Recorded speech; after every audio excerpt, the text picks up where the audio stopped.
चुनाव आयोग के भ्रष्ट अत्याचार का पर्दाफाश, ठाकरे गुट ने खोला पोल का पर्दाफाश। सेवानिवृत्त पुलिस अधिकारी की पत्नी के नाम पर आए 2 वोटिंग कार्ड। दोनों कार्ड में नाम, पता और उम्र और लिंग एक समान, लेकिन फोटो और कार्ड नंबर अलग अलग।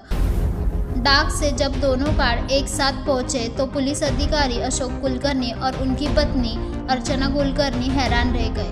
ठाकरे गुट ने सवाल उठाया, अगर एक सेवानिवृत्त पुलिस अधिकारी के साथ ऐसा हो सकता है तो आम नागरिक का क्या होगा।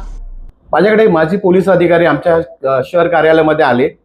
यांच्या घरी एकंदरीत 5 कार्ड आलेत, पण एकाच महिलेच्या म्हणजे त्यांची पत्नी आहे ते 2 कार्ड आलेले आहेत। पण असं झालेलं आहे की त्यांना संभ्रम निर्माण झालेला आहे।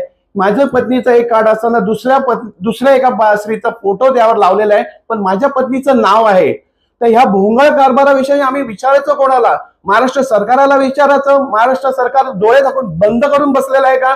की जे कोणी अधिकारी आहेत, निवडणूक अधिकारी आहेत, यांनी आता हे पाठवलेलं आहे, ज्या पोस्टाने हे पाठवलं मग त्यांनी डोळे झाक करून हे पाठवलेलं आहे का?